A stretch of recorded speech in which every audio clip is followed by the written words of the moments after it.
Hello.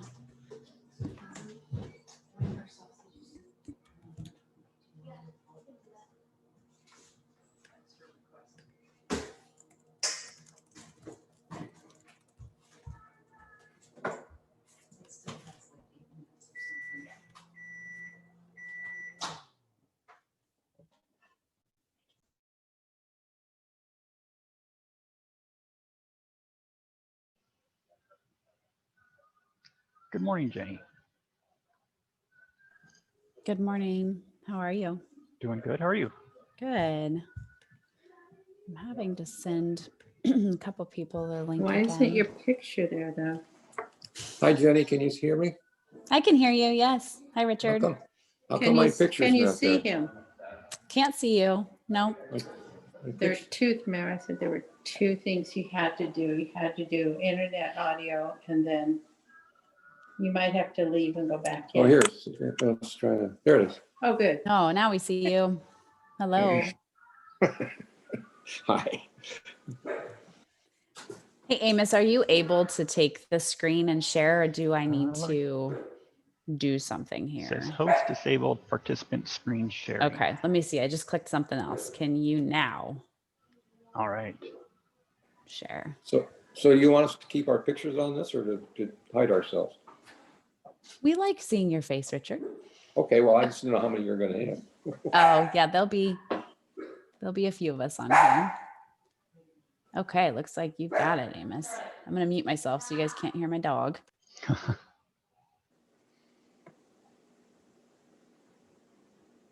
So I think at this point we'll kind of hold on to get a few more people to join us.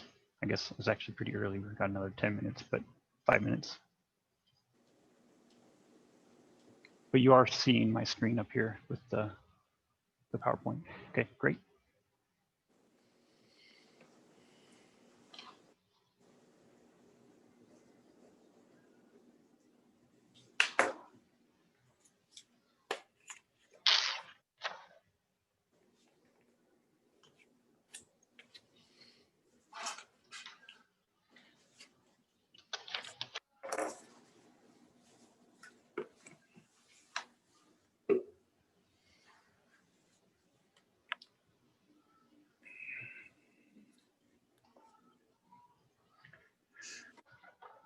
So running down my cheat sheet and just kind of listening in, you must be Richard from the... I am. Hi, Amos. I don't think I've met you. Yeah, Amos from Thomas Architecture Studios. Oh, okay. And I see Rachel Morning, joining us. everybody. Morning, Rachel.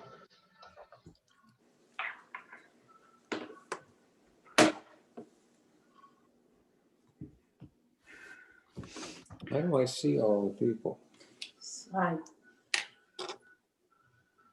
Doesn't slide. It does. No. I don't know anything. Oh, what the heck have you got Yeah, there? no, he's going to have a presentation. Oh, okay. Well, that I can't help you with.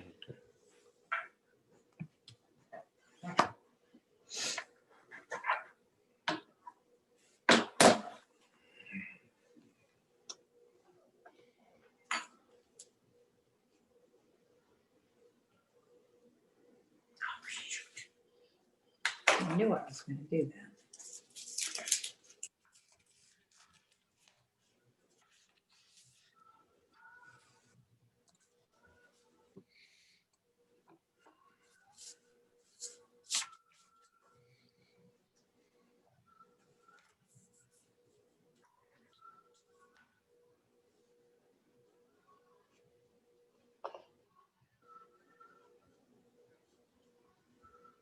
So Jenny, I see a few people on the list, but I'm assuming you have kind of a track of everybody that's waiting to be admitted or is part of the meeting. Yep, I'm admitting people as soon as they pop up here, and I will. I'll keep track, Amos, for you, Okay. so that we know who Perfect. Thank you. attended. Yes.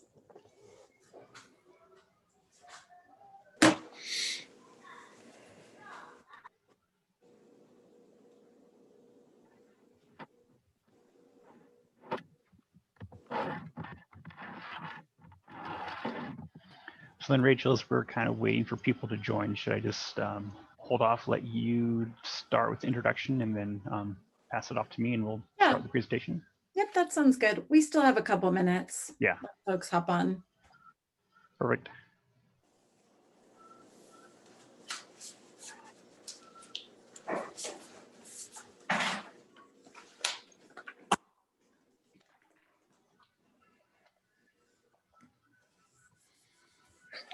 Is that Rachel I heard? It most certainly is. Hi. Hi, Rachel. How are you? I'm good. How's it going? It's going well. It's good to see you here. I'm Thank you. still healthy, and Jill's still Amen. healthy. Goodness sakes. What a wild time. So have you been working on the hummingbird project for the port? I have. I mean, it's really pretty simple. Our role is we simply purchased RECs as an offset for some of our carbon emissions. So we haven't been working on it from the standpoint of, I know they've been putting on a new roof that will handle the solar installation and Yeah. working with the solar company, but we are one of the largest buyers into the Hummingbird project for the energy credits. Great. Yeah. Because our neighborhood association bought 2 panels, Oh, nice. 6 units. And so, you know, Yeah. we're pretty excited about it. Well, we Yeah. are too. My hope, Richard, and I know that you have been involved in the port for a long time, is to really utilize the process to understand how they did it, so that as we are building out some of the things that may come from this work that we're here for today, we could do it in a manner that is conducive to solar installation. Yeah, I think that'd be great. I think that'd be Yeah. a big, you know, get the whole community involved in it. too. Yeah, agreed. I think there's some real potential there, but before we dive in, I want to learn so that we do it the right way. Yeah. Well, that's great. I'm glad. Yeah, I was listened in on the meeting Monday, and I brought it up, and they said were going to put in $10,000 or something Yeah. like that. So that's Yeah. great. Yeah, it's significant purchase. As you know, we've been doing greenhouse gas emissions accounting for several years. Right. So it's a way to offset and create local renewables. So Right. yeah, It's a great project. And the guys that are running it are young, really go Right. getters, you know, and it's right. really kind Mason. of fun to work with them. Yeah. Well, why don't we get rolling? I want to be really respectful of everyone's time. I know that we are all very busy. So I want to start first by just thanking everybody for being here this morning and for committing to this process with us over the next number of months. As you'll recall, Jenny did an exceptional job of leading the Vision 2050 process over the last couple of years. One of the big wants of the community to emerge from that was to build out our downtown properties and make it a destination, so that we're not presupposing what the community and key stakeholders you want in this process. We applied for and received a CURB grant to do some more granular level planning of this area. This isn't just so that we're all on the same page. This isn't a land use plan. So we're not really going to be going to the city to ask to authorize different uses, except for perhaps with the RV park. But we are wanting to work together to build a cohesive and shared vision. And so that's really what this process is about. We did select TAS Architecture. Many of you are familiar with them, to lead this effort. And our hope is to really kind of wrap it up in early Q1 2021, so that we at the port can get to work on making the dreams of both the community and of the stakeholder group come true. So I know that Sam, our executive director, Sam Giboney, this is a very important project to her. And I know she personally is very thankful for all of your willingness to participate in this group. So with that, I'm going to pass the mic to Amos, who is going to be our fearless leader through this process. And obviously, if you have any questions in between meetings, feel free to reach out. All right. Good morning, everyone. Thanks for joining. Amos from Thomas Architecture Studios, the project manager for this particular plan that we're working on with the port. And I think Ron Thomas is also on the line. He is the principal here at Thomas Architecture Studios. Good morning, everyone. There. Thanks for participating. So thanks for joining in. I want to give you kind of an update on who we are. So our company, and then the people that we have hired to work with us, our consultants. So Makers, that's our waterfront urban planner. John Owen is helping us with that one. He's worked on quite a few projects here in Olympia and some development planning for downtown Olympia.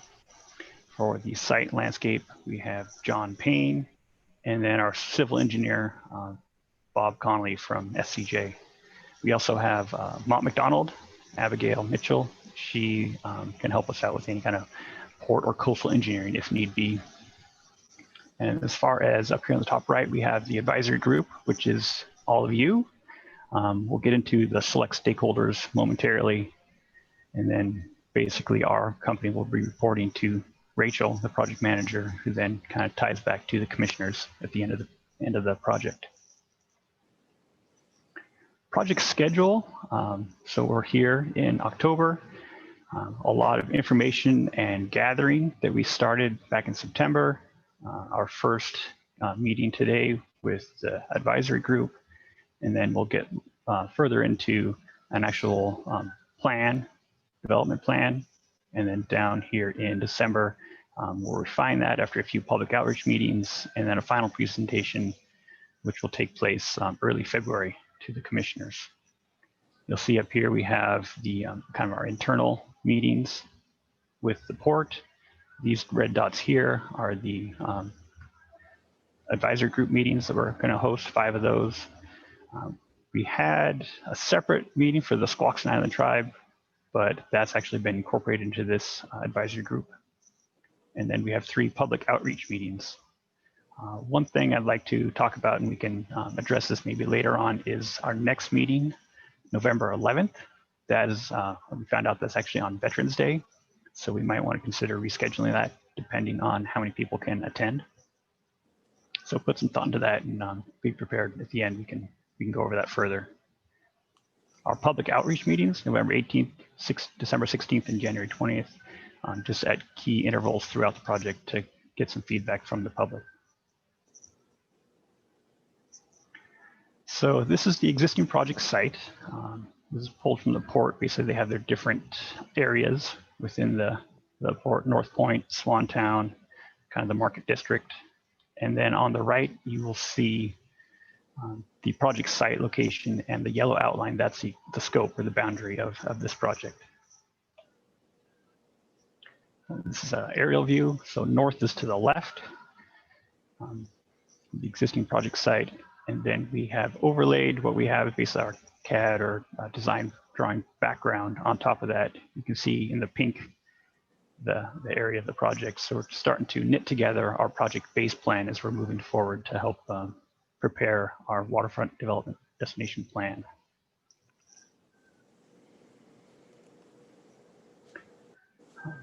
We're stepping into the 2050 vision plan. So this is something that the port put together, and we're trying to take what this vision plan was and now continue that further into this waterfront destination development plan. So here are some kind of key highlights, if you will, that we extracted from that plan. And Jenny and Rachel, if there's something I misspeak about or you have other things to add, feel free to jump in. So kind of 3 focuses: the marine terminal, business development, and sustainability, administration, communication, engagement. And then there are kind of 4 goals or key points: was build community and awareness and support, align port investment and policy with community priorities, strengthen partnerships, and establish shared vision for port focus and impact. So reading through the plan, we took away a few of the key features that are kind of closely related to this project. One example would be the physical layout of the marine terminal, making that more welcoming. Adding amenities like access to water along the peninsula was really important. enhancing the connection between Swantown and the core downtown areas, adding amenities to the Port Plaza Market District, and then also some communication and coordination with the city just for a welcoming environment, as well as parking and development, trying to get that a little further enhanced or resolved. Other things from the kind of business perspective would be business and economic development plan, small and emerging businesses, getting some of those included in this area, regional economic development activities, a water taxi service, attracting cruise ships, and maximizing visitor experience in this, this port area. And one other component is the sustainability portion of this. And the port's already done a great job as far as addressing some water quality issues, and they're continuing to maintain and focus on those further.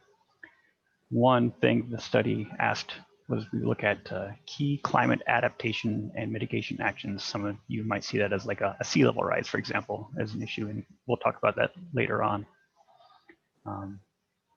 Talk about pollution cleanup sites, and we have an example of that later in this presentation, and also evaluate and pursue green energy production. This is an example of the action plan matrix support put together. So some of these just show key action words, the complete action, and then also on the right, you see the priority level for these. So the report did a great job listening to the public and kind of putting this all together. And then from here, we're boiling that down and how is that related to this particular project and how can we incorporate some of these components and features to let the public know we heard what they were asking for. So one of those things is the RV site, hotel site, and then administrative building for the marina. So I'm going to walk you through, this is our project site plan, taking all those components through discussions we had with the port and boiling that down to what we heard as far as how the site plan is going to lay out, where certain features are kind of earmarked to go. So work from the north on the left, we'll work around the corner. So basically we have over here in the red, that is the hearth fire. It's already established. We have these yellow features on either side. Yellow here is the KGY building, and this is another overwater area up here. Some public access to a little dock off the side. The areas in blue here you see, those are potential development sites. The area in green, that is the Billy Frank Jr. Park, and is this green line wrapping around, that's the Billy Frank Jr. Trail that follows all the way from the south end of the water out to the point. This here is a Cascade Pole Yard site, currently a parking area for boats and trailers. We have the boat launch with some additional pedestrian access, public access to the water there. Another large site here for potential development. Currently, they have some dry boat storage there. We'll talk about where that might go in the future. An old decanting pool, there's an existing pond there you see now as you're driving through. The RV resort is earmarked for this location here, and Port's already hired a firm to develop plans and layout for that, which I'll share with you a little bit later. This site here, a little further to the west, potential development site as well. And then we have the Swantown Boatworks and existing buildings. Talking with TJ at the port, this is one example where they're looking at a boat dry storage area. This is the gantry from the Boatworks. So potential a gateway there basically across the trail. Some more potential development sites. That is just north of the Hands-On Children's Museum here. Some vegetated area along the trail. And then further to the south, we have other potential development sites that are currently under contract.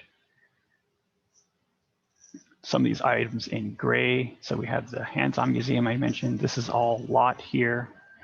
We have the farmers market area. This is the market center building. And then we have the Percival Landing boardwalk over here to the bottom of the page. Hey, Amos, it's Jenny.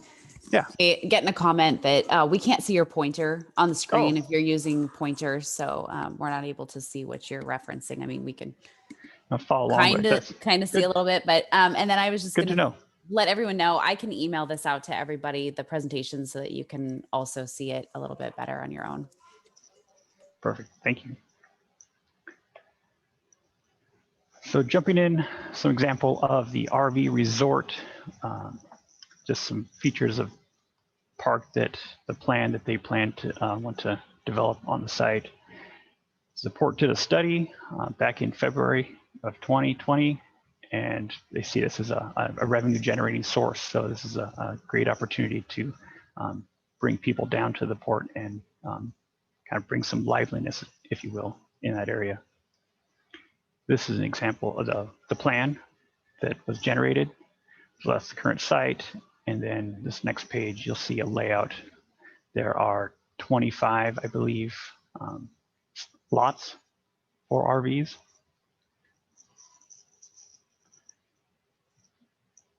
Moving on, this is the hotel that was off towards the north point over by Hearthfire.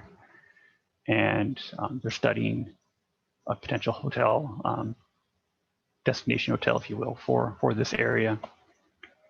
Sorry, here's the site.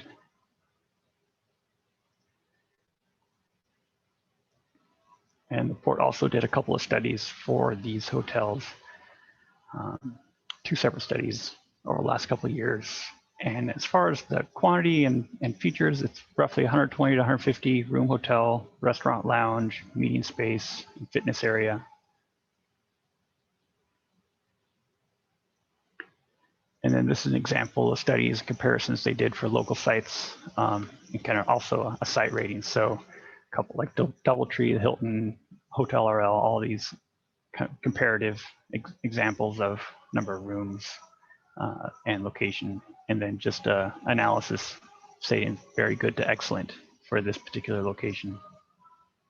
So Port's doing their research, their background to support that a hotel at this location would be a good economic investment. And then the administrative marina building and site, that's kind of center on the right.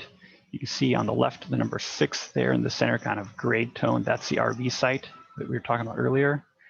Sorry for orientation. This plan is upside down, so north is to the right on this plan.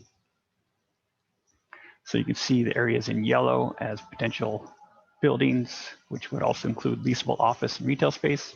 So we've been hired to study this particular location a little bit further and provide some layout and suggestions moving forward. Here are some renderings that were generated and SketchUp model based off of their feasibility study that the port asked a local firm to develop. As you can see, that area, that building with the blue roof right in front, that is existing restroom facilities for the liveaboard there at the port. And then the office building itself with some admin and second story space in the back. Another view from the parking lot has a potential for this facility. Looks like they have some dining or outdoor kind of seating available.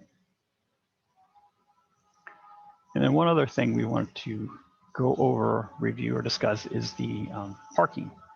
So not only do we have vehicles accessing the site, we also have people with trailers, place to park their trailer while after they've unloaded their boat in the water. And then just general public access, as well as dry boat storage on site. So we have up on the top right, you'll see that example. Bottom right is the boatworks area, but just trying to provide access for all of this vehicle parking and boat parking. One thing that I think TJ, the port, brought up was this is a great site as far as having access for boats on trailers. That overhead power is all underground. The power line is all underground, so there is no overhead power lines. So the ability for boats to be transported with their mast intact, erected is easy for them. So there's less work to take that down and move that. So it's a great key feature when we're thinking about where this parking area would be and how to get people from that over to the boat launch.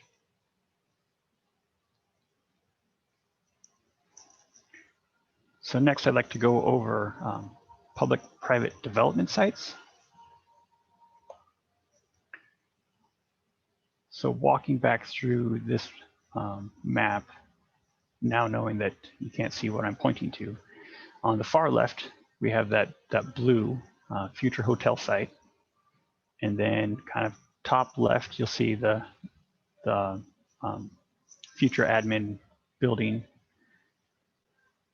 And then kind of center the potential development site there next to the decanting pool. That's another potential public investment, public development site. And then again, to the top right, behind the Children's Museum, one more site there. And then the purple on the far right, those are already in contract. So I'll walk through a few of those examples and share more there as well. One other thing that I forgot to mention the last site plan I was sharing is you can see some of the green arrows that are connecting between the water and some of the access points, if you will, between different shaded colored areas. Those are kind of potential gateways. So we'd be able to connect the Billy Frank Jr. Trail and the improvements in this area back to the community, back to downtown Olympia, back to the market district. So we've established these as pretty regular intervals, trying to provide, so when you're moving down the path, north or south, that you can still enjoy the path, but have these gateways, just key points that are very regular to just allow staff or the public to infiltrate and get back into, say, downtown Olympia. It's only a few minute walk, so we're trying to really stress how can we connect this waterfront area back to downtown Olympia.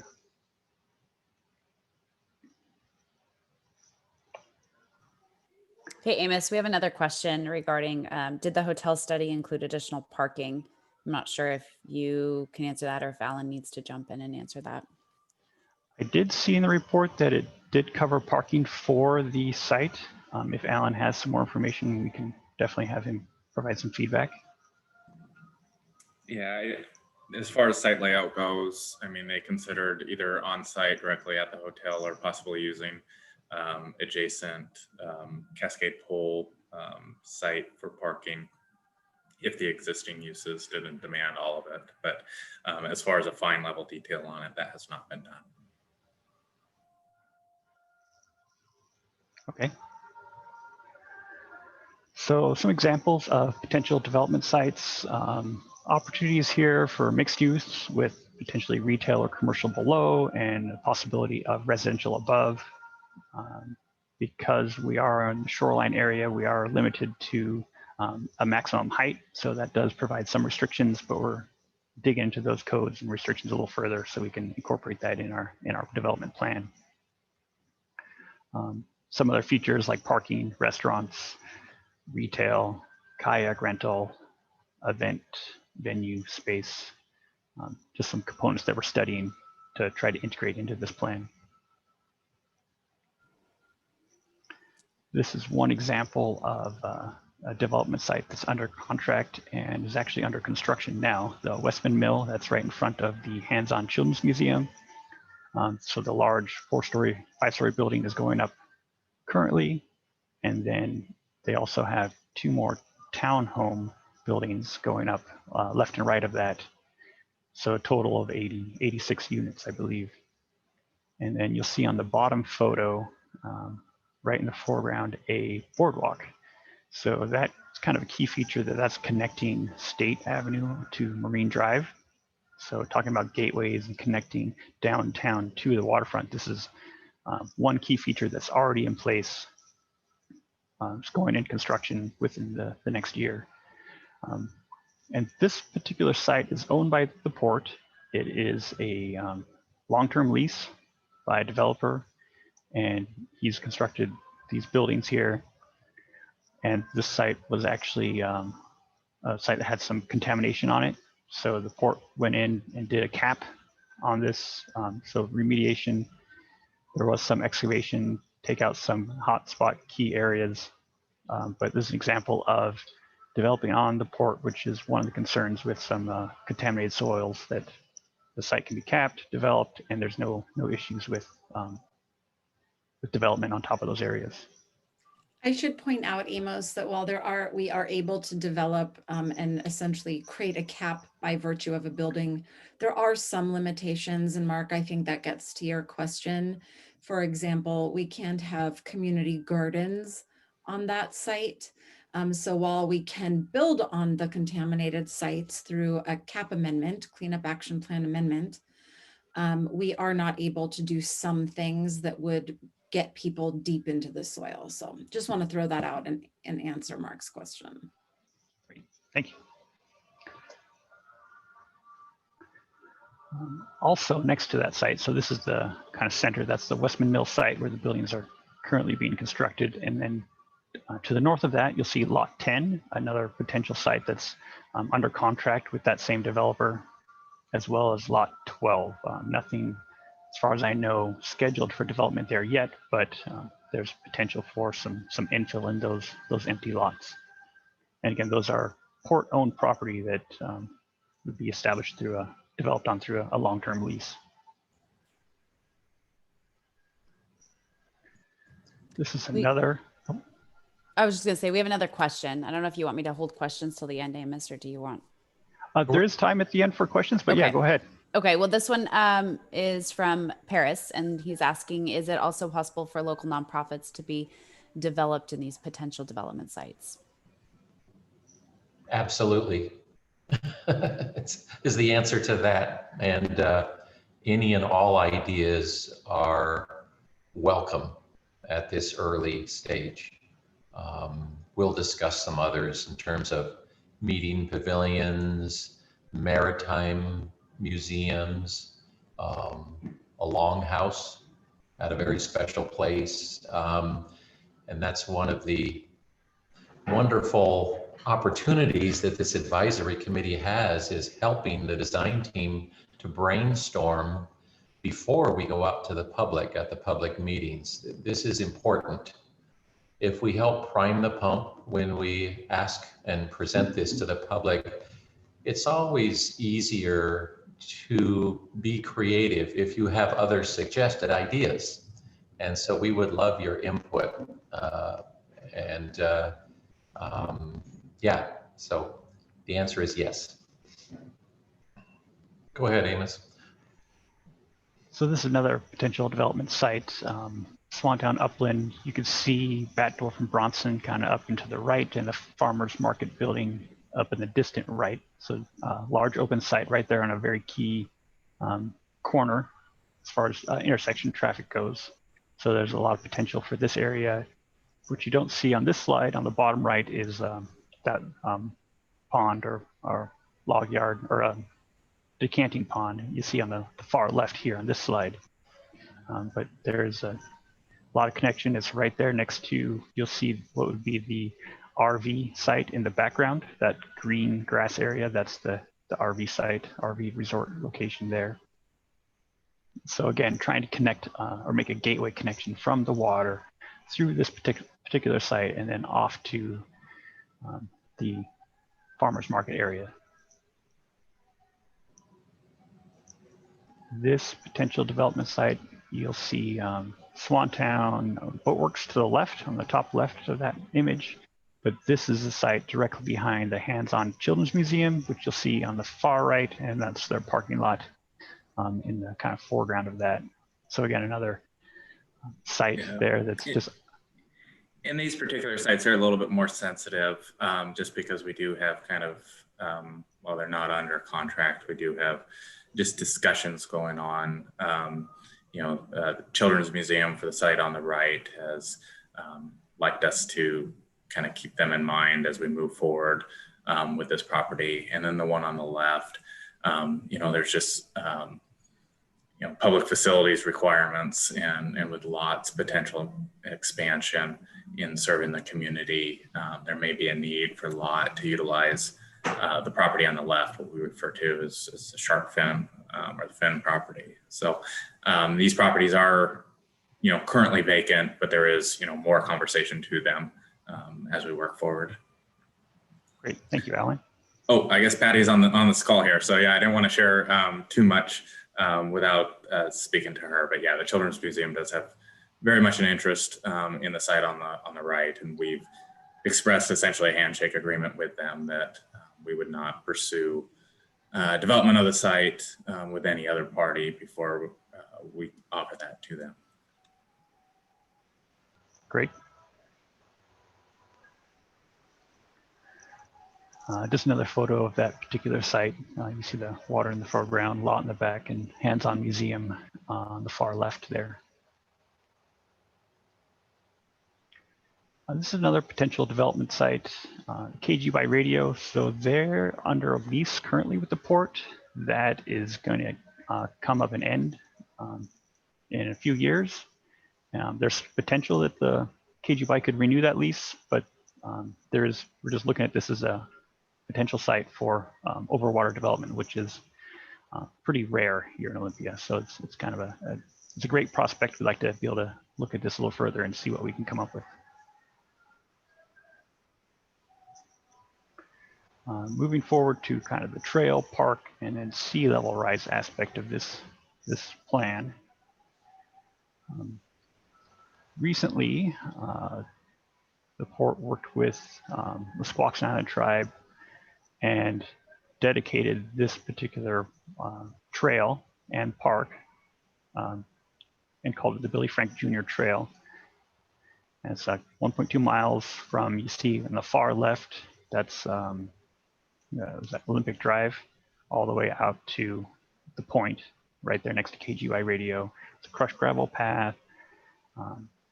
Talking with the port, they are putting up some new signage and kiosks, and that's kind of in development now. I think the plans have already been established. Now it's just a matter of moving on to the next step to get those installed.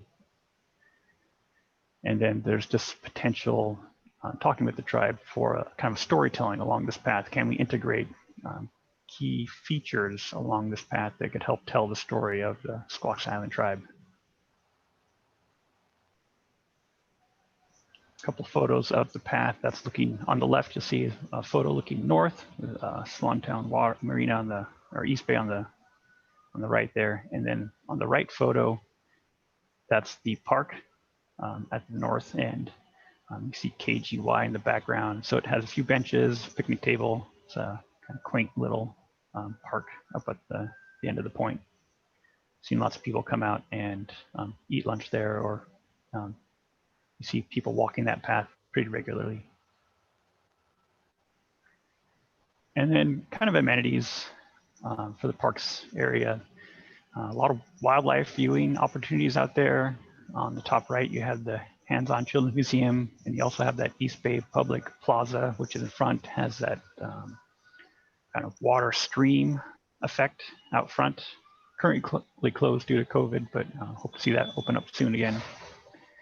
And then other things, a pretty recent project for the port is that fueling station you see on the bottom left, boats and water access. And also on the right, one of the things, bottom right, one of the things the port has done is a movie night out there at the North Point. So trying to provide community opportunities to come in and enjoy the area as much as possible. This is an example of a connection gateway project our office is actually working on. This is a canopy cover for Parthia, which is an old tug that used to work here in the port. It's been restored and they're putting it on display.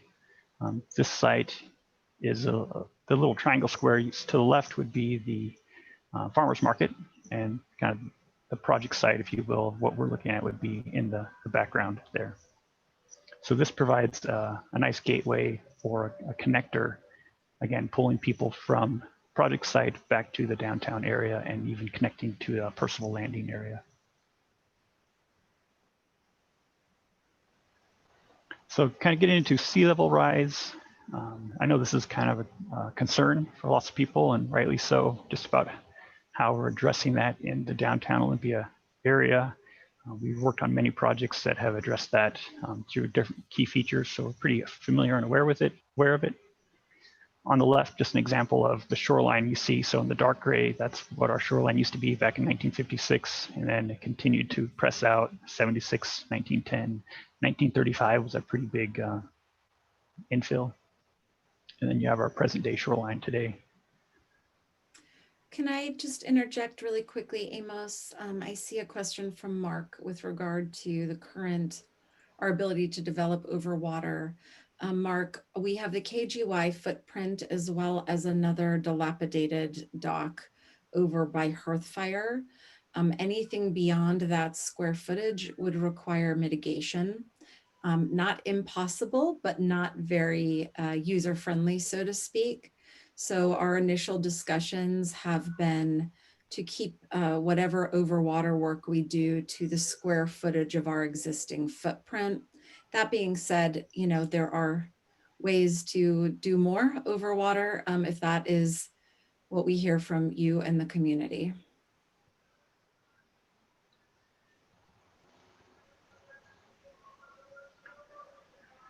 So here, this is pulled from the city's kind of plan addressing sea level rise. So kind of showing potential storm tide as well as flood pathway. You can see our site doesn't quite hit that 100-year storm tide.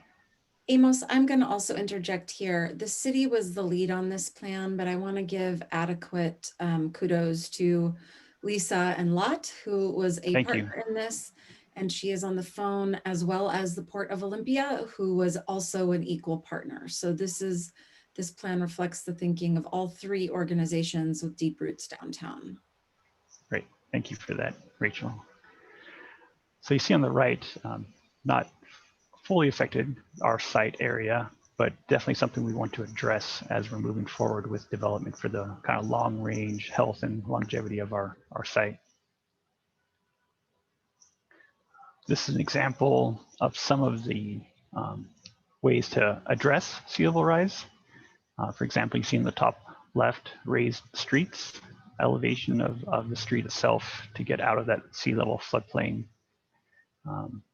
Raised landscaping, and we got some examples of that to show you as well. Flood walls, a pretty common technique to address that. You see that I think the city of Olympia just addressed some of that recently down at the end of the point there, or sorry, the end of the inlet. Raised buildings, so you see KGY in the bottom left, and then also just typically if you raise the building up out of floodplain, then that helps mitigate some of the flood damage and helps keep the building out of the water. Living shoreline to address just the floodwater itself and keep the shoreline healthy and vibrant moving forward. And there's also some temporary issues of just kind of sandbagging, or this feature on the bottom right. It's not exactly temporary. It's a permanent solution, but that's a barrier that they put in front of doorways to help block water whenever the sea level rise occurs. It's kind of predicted. They know when that's going to happen, so they can deploy the measures and then take it away and store it until the next time that happens. On the right, an example of kind of the implementing some of these. So that's seawall or living shoreline, elevated boardwalk. So these are all features we're looking at or considering moving forward with this particular plan. Here's an example of the Marine Drive and the Swantown Marine, basically the elevated landscape approach. So you can see, looks like they're roughly at elevation 16, and then the development would bring that up to elevation 20. So I think NAVD 88 puts sea level rise at elevation 16 currently. So that's what we're designing to. So to raise that up to 20, that's definitely addressing the concern and looking at forward future sea level rise as that area, that mark might go up in the future. And this want to get into next steps and kind of questions for you. This is where I I'd like to get some more feedback from the group as far as thoughts or ideas about certain items or anything else that you may have had during this presentation. So for example, we're looking at recreational activities. What kind of things would you like to see in this area? There's been discussion about like kayak rental or pavilion rentals, things like that. Parks and green spaces. We do have a few open park areas here in downtown Olympia, but is there potential to develop some of those out here on this site? Tribe opportunities, like I mentioned earlier, telling the story of the Squaxin Island tribe and having certain key features throughout the boardwalk, maybe connecting that together as they move down the path. Sorry, I said boardwalk, along the trail, Billy Frank Jr. Trail. As people are moving down there, telling that story and getting that experience. Additional stakeholders. So we are going to host a additional stakeholder meeting next month. Basically, outside of this advisory group, there's a few other key people that we feel might be interested and would like to give some feedback. We'd like to hear what they have to say. So if you have some ideas about additional stakeholders, we can open that up for discussion. And then public outreach opportunities. Right now, we're kind of looking at virtual, but we'd like to solicit some ideas or feedback from you as well on how to best get this idea out to the public, so then make everyone aware and kind of get a good pool of what the public wants to see here. And then we also talked about the KGY site, if there's some potential development for that as well. So we will be hosting some public outreach meetings. Again, these are in person, but we're looking at kind of virtual opportunities where people can share doodle polls or things we can use to solicit feedback and make it easy for the public to join in and provide us with their input. We talked about the advisory group meeting number 2 coming up on the 11th. So at this point, maybe turn it over and see if there's any feedback from the group as far as, is that still a viable date, or do you think we should try to reconsider, depending on availability, to move that forward to maybe November 10th at 10 a.m.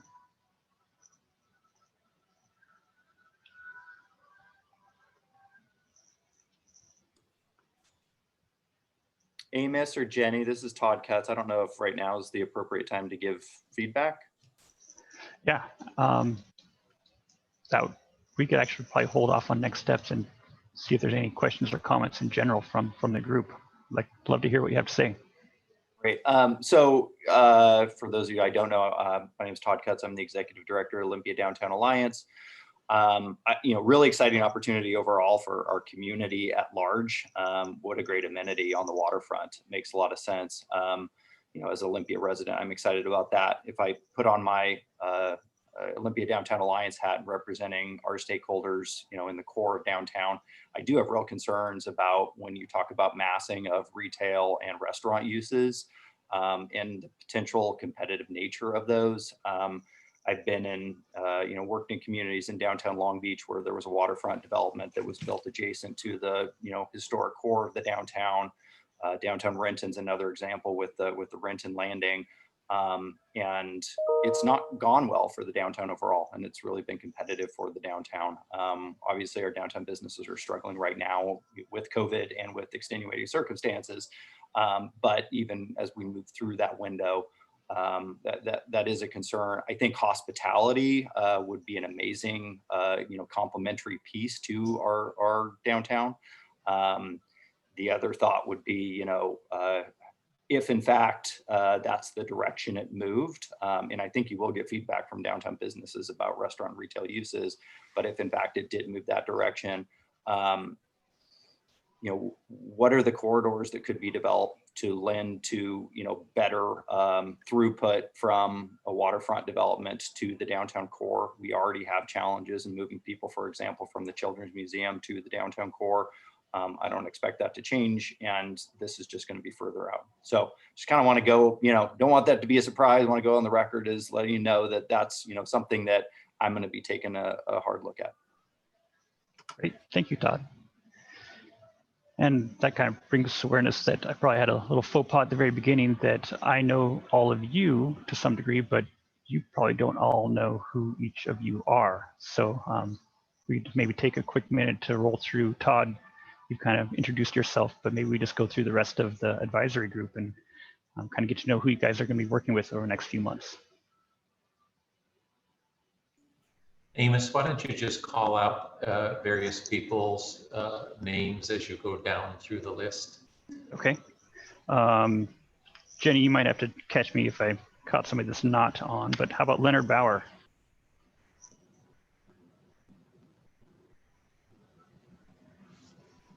Yeah, sorry, trying to find my mute button. This is Leonard Bauer. I'm the Community Planning Development Director for the City of Olympia, and just appreciate being part of this, and look forward to working with you all on it. Great, thank you, Leonard. Patty Belmonte. Hi there, I'm Patty Belmonte with the Children's Museum. And as Alan mentioned, we've been seriously contemplating the expansion of the properties directly adjacent to us. And I'm pleased to let you know that we passed a first hurdle with the state of Washington for Building for the Arts grants. And so we will be recommended for that grant to put toward that effort. And Amos, it might be easiest for me to just say right now that one of the things that I really hope will be taken into consideration is that as I've watched the development at Ruston, it's become an almost unlivable situation. And I'm hearing that from supporters of the museum who've moved there, as well as other friends who live in the adjacent areas. And so, you know, appropriate density for our community and thinking about livability of this entire region, I think is just a really important factor as we develop out. Thank you, Patty. So just to clarify, you're talking about the kind of unlivable just because it's been overdeveloped or so much development has happened there. Yeah, I think a couple things. The parking is, right. is really challenging there. And it now takes quite a while to get through the throngs to get to the restaurants and to get to the waterfront walkways. And when that project first started, we were very tied in with some of the development team there. And it's just remarkable over the last 5 years how it has grown to a point where the feedback that I'm receiving is that it is really, it's too dense for that area. It's difficult to park and it's difficult to get to the amenities that were planned. So I'm sure there's money being made at some point, and I'm sure, you know, I haven't done a deep dive into all of the economics of that development, but I think it's one that from a quality of life standpoint is not getting high marks right now. All right, thank you. Michael Cade. Hi, I'm Michael Cade, Executive Director of the Economic Development Council. Thank you, Michael.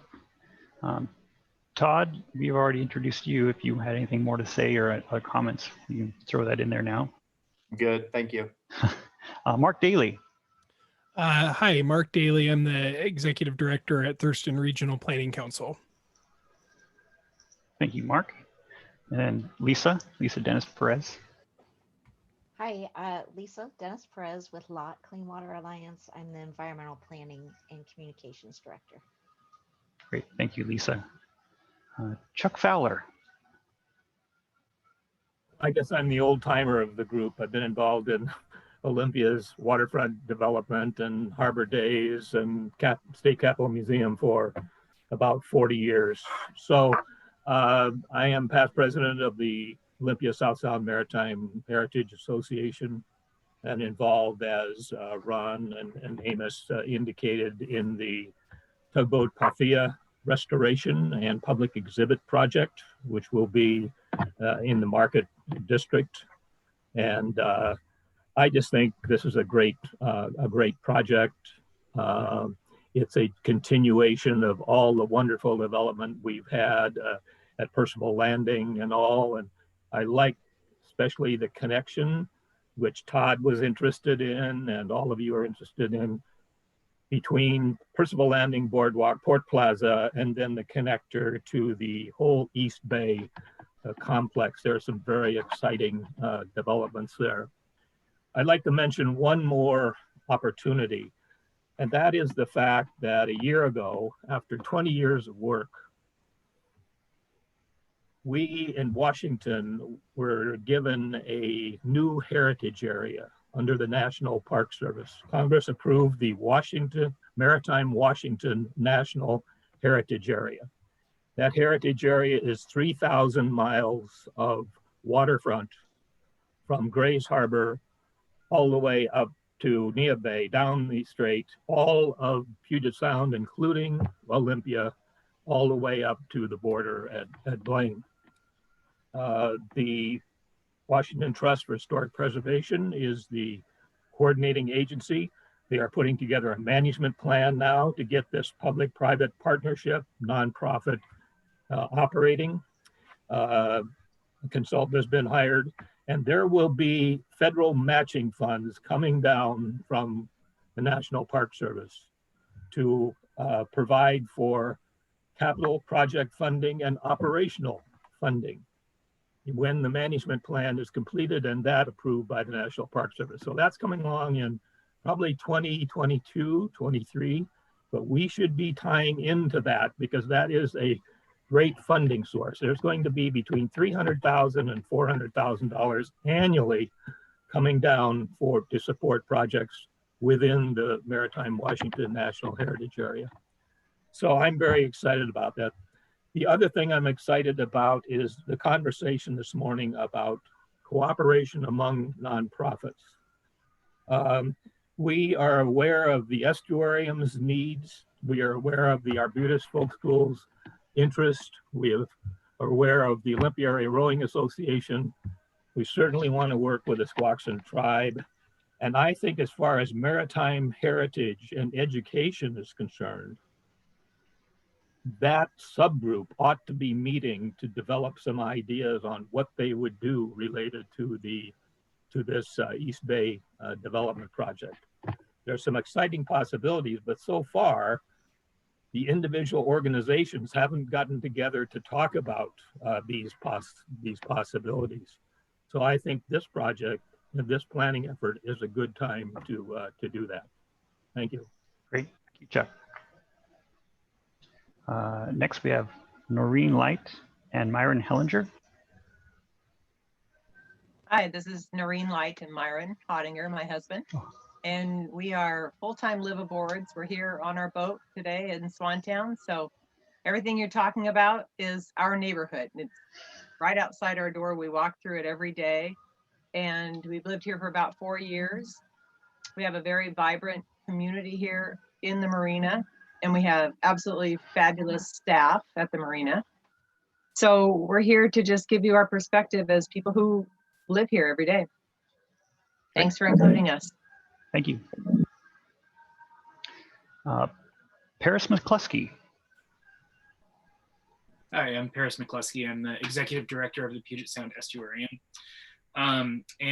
Yeah, just to echo Chuck Fowler earlier, I really think it would be great for the nonprofit community that's interested in being a part of this development in the port to get together and express our various needs and kind of make a plan amongst ourselves, as well as you know, as a sort of subgroup of this advisory group. So I do really encourage everybody to let's get together and make that happen soon. Yeah, we Puget Sound Estuarium is definitely interested in expanding our building or moving to a larger facility, basically, and we're happy to have a seat at the table with this advisory group, and yeah, happy to be here and be talking to you all and planning as we go forward. Great, thank you, Paris. Ray Peters.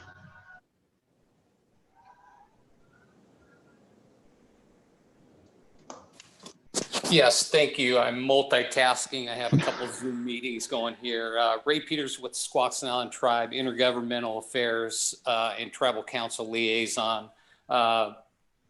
speaking for the people of the water, we appreciate the relationship we have with the Port of Olympia and being part of this exciting project. And it's just great to see that there's been planning that has occurred, and we appreciate the potential growth to the port in that area. We were very excited with the Billy Frank Trail to continue his legacy that he brought to this region, and teaching us the many important lessons of how we coexist with our environment, and in the barometer of the health of the water in our environment, and how it relates to our livelihood as people of the state Chos. And, you know, that is so important to be able to have that trail where the citizens of Olympia and the region can come and be able to take in the beauty and be able to walk and interact, you know, multi-generational to learn those lessons. And so we're happy that that legacy lives on, but also to create a vitality down there that people can interact. And so this is exciting to see the growth of the many different opportunities, but also really impressed with some of the ideas to include outdoor areas. And I think that that's just going to enhance that vitality of the downtown. So just excited to be part of this participation, and want to be able to help with that insight. Great, thank you, Ray. Next, David Shaffert. Yeah, good day, everyone. I'm David Shaffert, President and CEO of the Thurston County Chamber, and it's nice to be part of the conversation and the opportunity. Great, thank you, David. Let's see, next on my list, I think, is Kylie. I'm Kyle Radonovic. Kyle. That's okay. I'm representing Anthony's restaurants. Brian will be joining us another time when he has better internet connection. He's the GM at the Hearthfire, and I am at the Home Port. We're really excited to see how this goes. Great, thank you, Kyle. And I think last on my list is Richard Wolff. Yes. Can you hear me? Yes. Okay, good. I'm the live in East Bay Drive Neighborhood Association. I'm the president of the East Bay Drive Association. And I've been, because of our location right across from the port, I have been involved with the port for many, many years. In fact, on the POCAC, the advisory committee for the port, and chairman of that for a couple of years. Obviously, we're very, very interested in all of the things that the port has done. I'm really excited that over the years, the port's talked about this a lot of times, and it's been hard to get it off the ground. And we've done it piecemeal, but I like the approach of looking at the whole thing rather than doing one at a time over several years. So I'm very, very excited about this. Also very interested because of the impact it has on our neighborhood being right across from there. We've worked with the port. The port's been very easy to work with and great to work with. We've had some problems with noise and lights and things like that we'll probably be talking about, but they've been very good at working with us and fixing those things. So I think this is going to be a great win-win-win for everyone. It will be a great opportunity to change the look of that port, and I think that'll help. That'll be great for the community. So I'm really looking forward to this opportunity to work with this group and see what we can finally accomplish. It's really, really exciting to me that we are perhaps in a place where we're really going to accomplish something this time. Great, thank you, Richard. Amos, I might suggest with 2 minutes left, we might just take any closing comments and talk about our next meeting. Yeah, that sounds great. Yes, on your question above the advisory group meeting on Veterans Day on the 11th, I think you should check with the state and see if they're going to have any activity like they usually do at the Capitol Dome. Some of us are veterans. We usually participate in that. And so it'd be a good idea to check and see if they've canceled that or modified it. So we could go ahead and have our meeting on the 11th, or we should shift it to the 10th. Okay, great. Thank you, Chuck.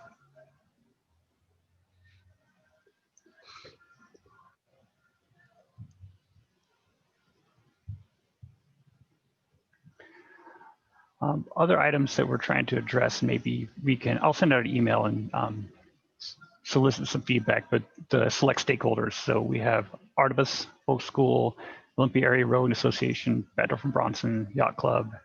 There might be some others. So just maybe take a few minutes, a little bit, think about it. And again, I'll send out an email and ask for additional feedback if there's some other people that we should consider adding to that group. Is there any other closing comments before we disband? I know there's been a lot of information to take in. Just hopefully get you up to speed of where we're at, and then at our next meeting we'll be able to have more of a discussion and get more feedback from you on particular items. Amos, are you tracking the comments? There are a few questions that have come through there, so perhaps maybe take a moment to make sure those get addressed. Let's see if I can pull that up.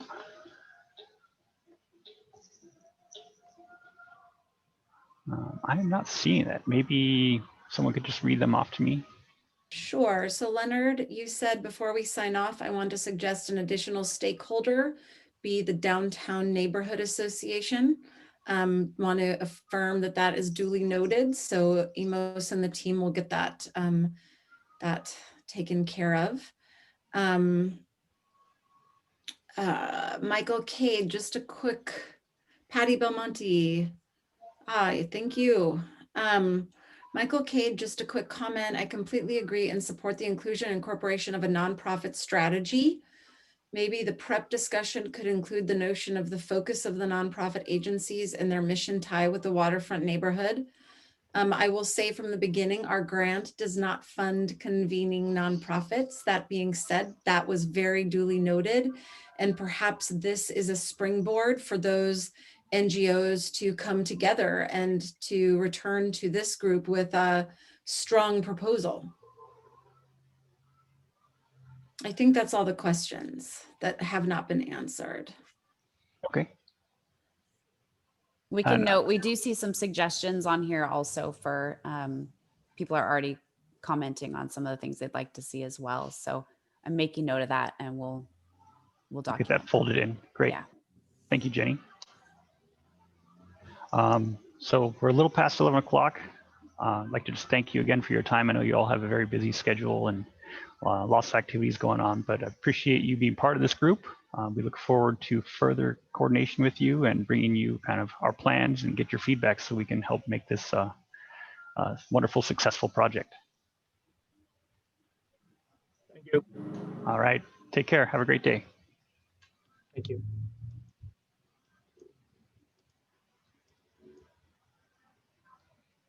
Amos, while you're still on, I just want to make sure that I have the final version of the presentation that I can email to everybody. Is that the one you sent this morning? No, there was one edit, so I'll resend a PDF. Great. That was compressed, so I'll talk with you offline, but maybe we can get a document that we can share that everybody can read well. Okay, perfect. All right. Thank you. Also, can you give us a listing of the names? I see them on the addressee list, but can you give us the little summary of who we all are? Oh, absolutely. On yeah. Yeah, good idea. Thank you, Chuck. And then on the nonprofit part of that, I think a couple of us, three of us can get together. Patty should probably be included in that. And we can figure out how we meet separately or whatever. Maybe you could convene that or help with that, because I think that's been mentioned several times as a really good point for a discussion and something we need to do pretty quickly. Okay, we'll look into that.